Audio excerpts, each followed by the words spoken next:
今回は時代や国によって変わりゆく猫の常識や育て方についてお話しさせていただきます。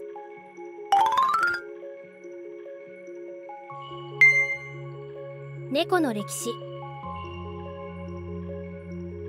猫の起源は古代のミアキスというヒョウのような大きな動物と言われています。今から4000から5000年前にエジプトから発生し、住みよい環境を求め分化して中東に行きました。猫は古代エジプトでは絵画や壁画、また彫像等に表現されていました。当時のお金持ちや王様などが亡くなると何枚もの布で覆われたミイラにした後、一緒に棺に入れ大切に埋葬されていたそうです。中東からインド、中国に渡り、穀類をネズミから守るため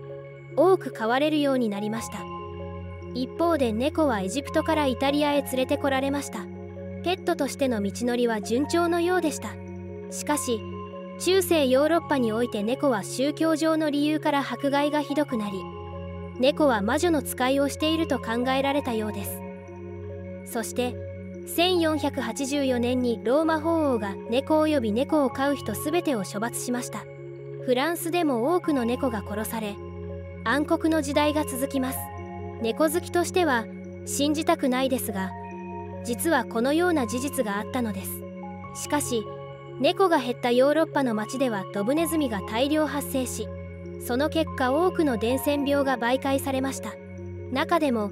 ペストの大流行で多くの人々が亡くなる中、ネズミを退治する猫が必要であると人々は認識せざるを得なかったようです。15から16世紀の大航海時代には船のネズミ駆除として猫が一緒に乗船していました。17世紀の終わり頃に猫の名誉回復に大きく貢献する民話が誕生し、人気になりました。それはフランス文学界の代表作「長靴を履いた猫」です。その民話を皮切りに18世紀には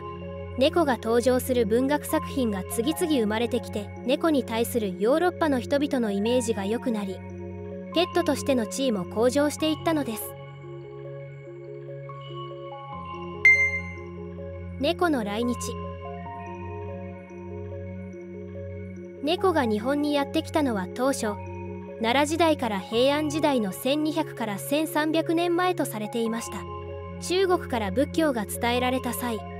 経典をネズミの害から守るため船に一緒に乗せられてきたというのが長い間の通説になっていました。その後長崎県壱岐市の唐上遺跡で家猫のものとされる骨が発掘されました。これにより今からおよそ2100年前、弥生時代からすでに日本には猫が存在していたという説が濃厚になりました。もしこの説が本当だとしたら、猫が日本にやってきた歴史が数百年早まります。古代日本の猫は現在のような愛玩目的ではなく、貯蔵していた穀物をネズミや昆虫から守る役割を果たしていたようです。平安時代になると猫はようやく現在のような愛玩動物として扱われ始めます。しかしまだまだ数も少なく貴重な存在であったため、猫の飼育は限られた高貴な身分の人のみに許された楽しみだったようです。今期の NHK 大河ドラマ「光る君へ」にてフィクションではありますが、平安貴族が猫をたしなむ様子が再現されています。17世紀になるとネズミによる害を減らすべく猫をつながずに放し飼いにするようお達しが出されます。この例のおかげでネズミの害は激減したと言われており、なかなかの効果があったようです。とはいえ江戸時代初期までは猫の数が増えることはなく、依然としてその存在は貴重でありました。そのため数少ない猫の代わりにネズミを駆除する力があるとして猫の絵が重宝されていたという史実もあります。縁起物である招き猫が生み出されるなど、守り神としても親しまれるようになり、やがて庶民の間でもネズミ駆除のために猫を飼う習慣が広まっていきました。西洋の猫たちに比べると幸せに過ごしていた猫ですが、火鉢の火が猫の尾に引火して驚き、走り回り大火を引き起こすこと等もあり、尾の短い猫が大切にされ始めました。また蛇を連想させることから尾の長い猫が嫌われる傾向にあるようでした。日本の伝説にも猫にまつわる怖い話はあります。老いた猫が若い娘を食い殺し、その姿に化ける化け猫。猫が呪いやたたりなどの対象に扱われたりすることなど、洋の東西を問わず人間は猫に神秘的な力を感じるようです。明治以降になると庶民の間でも猫が飼われるようになりました。しかし戦後、特に高度経済成長期以降、欧米の犬文化が流入すると愛玩ペットの座を犬に譲ってしまいます。1950年代の南極観測隊でのカラフト犬タロとジロの物語はとても有名ですが、実はタロジロと共に第一次南極観測隊に同行し、1年南極で越冬した猫がいるのです。たけしというオスの三毛猫で、幸運の守り神として観測船宗谷に同乗していました。越冬中は隊員のアイドルとして可愛がられていたようです。このような歴史を経て、猫は人々に親しまれる家猫になっていきます。知らなかったという方も多いのではないでしょうか。初めて知ったという方はグッドボタン、驚いた事実などがあればコメントにて教えてください。昭和猫の常識。代々ネズミ駆除として放し飼いをされてきた猫は、昭和の時代も放し飼いが一般的でした。代表的な例を挙げると、人気アニメ「サザエさん」でも飼い猫のタマは外で自由に暮らしています。昭和から平成初期あたりまでは、外で自由に暮らす猫を飼い猫としている家庭がごく普通でした。そしてタマのような飼い猫には首輪をして、首輪には鈴がついていることが一般的でした。さらに1970年初頭くらいまで、猫の食事は私たちの食べ残し、いわゆる猫まんまと呼ばれる残飯が当たり前でした。そして外で猫が暮らすことで、他の猫との喧嘩や感染症、交通事故などで命を落としてしまう猫も多く、平均寿命は3年から5年ほどでした。またこの時代には暴走族風の身なりをしたなめ猫やハローキティなどの猫のキャラクターが流行しました。平成の猫の常識。平成に入ると空前の猫ブームが始まります。台湾から海を渡り、2005年に東京で猫カフェが開店。その後も猫は日本に絶大なる経済効果をもたらし、2015年にアベノミクスになぞらえた心臓語でネコノミクスという言葉も流行しました。猫ブームの背景として、高齢者や一人暮らし世帯が増えたため、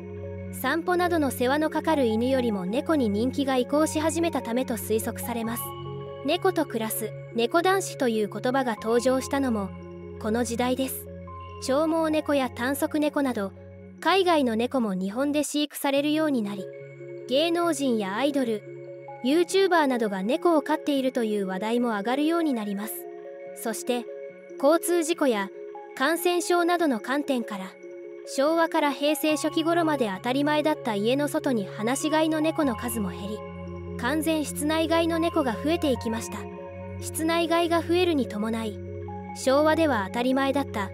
猫の首輪ですが、家具に引っかかることによる悲しい死亡事故が多発したり、鈴の音が耳のいい猫のストレスになるという観点から、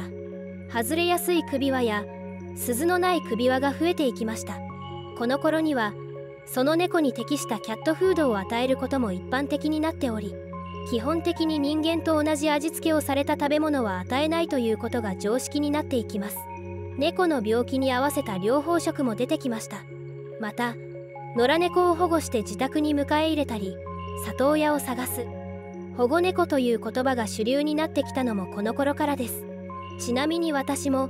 ちょうど猫ブームが始まった頃に猫を飼い始めました。ネコノミクスでの経済効果は2兆3162億円とも言われています。ネコノミクスで猫や猫グッズ、キャラクターなどにハマった経験があるという方はグッドボタン、何の影響を受けたかもぜひコメントで教えてください。令和猫の常識。近年猫を家族の一員として飼育している家庭もだいぶ多くなり、なんと2021年には猫の飼育頭数が犬の飼育頭数を超えました。インターネット上の動画サイトでは可愛い猫の動画の閲覧数が上位を占めており、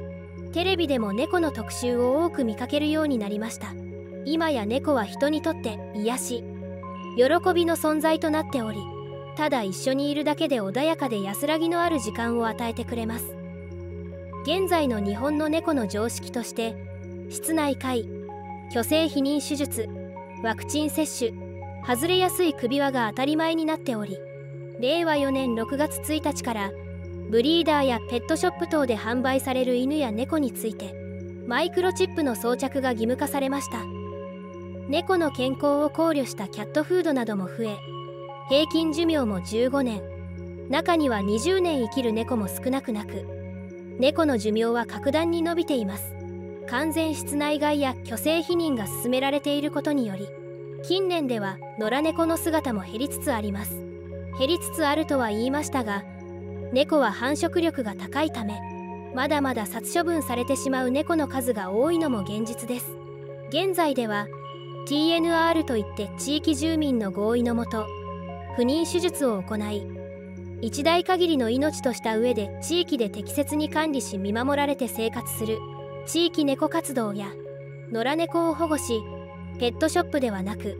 保護猫を迎え入れる人も増えました。そういったボランティア団体さんのおかげもあって少しずつ減ってきているという現状があるのです。海外現代の猫の常識。それでは最後に海外の猫の常識についてお話しします。北欧、特にスウェーデンは動物が幸せに暮らせる環境を整えるための考え方である動物福祉の先進国だと言われています。動物愛護に関する法規制も厳しく整備されているおかげで、パピーミルの存在はほとんど皆無に近く、捨て犬や捨て猫も生み出されづらい環境が構築できているようです。北欧の動物愛護の根底には、各動物が持つ動物らしいニーズを満たすことという考え方があり、日本人のペット観、親が永遠の子供に対して一方的に愛情を注ぎ込み続けるといった関係とは異なります。そのためスウェーデンでは猫の室内飼育率は 57% で、 43% の猫たちは家と外を自由に出入りして暮らしているのだそうです。これは猫には猫らしい生活をさせるべきであるという動物愛護観から来ている飼育方法です。つまり群れでの生活を好まずに単独でハンティングをしながら暮らすのが猫にとっての幸せであるという考え方のようです。ただし都会は交通事情等を考えて室内飼いをしている家庭も多いようで、それが室内飼育率に現れているのでしょう。またスウェーデンには生体販売をしているペットショップはありません。その理由は法律で定められているからです。そのため飼い主さんは猫の保護施設から猫を迎え入れるか、ブリーダーから純血種の猫を購入します。動物の飼育環境に関する法規制も厳しく定められているため、先ほどお伝えした通りパピーミルは皆無です。どの飼い主さんもしっかりと事前によく調査検討をしてからブリーダーに相談して猫を迎え入れています。そのため途中で安易に飼育放棄をするということの減少にもつながっているようです。生体販売をするペットショップがない、または厳しい認可制になっているというのはスウェーデンや北欧に限らず欧米にはよく見られることのようです。最後は住宅事情についてです。北欧の場合、日本のようにペット可という言葉は存在しないようです。というのはアパートやマンションでもペットを飼育するための許可は特に必要がないからです。これも欧米に共通していることのようで、それだけ動物たちが人間社会の中で暮らすことがごく普通のこととなっているのでしょう。日本のペットショップについては私も考えるところがあります。血統種、品種の保存は大切だと思うので、良質なブリーダーさんは必要だと思っていますが、子猫製造工場のようなパピーミルはあってはならないと思います。同様にチェーン店化しているペットショップで売れ残った子猫や子犬はどうなっているのか心配です。皆さんのご意見もぜひコメントで教えてください。今回は猫の常識についてお話しさせていただきました。いかがでしたか？今傍らに寝ている愛猫がそんな歴史を持った生き物だと思うと感慨深いものがありますね。初めて知ったという方はグッドボタンお願いします。気になった雑学についてなどのコメントもお待ちしております。こちらのチャンネルでは今回のような猫の雑学、病種の歴史や特徴についての解説動画を配信していきます。もっと猫について知りたいと思った方はぜひチャンネル登録よろしくお願いいたします。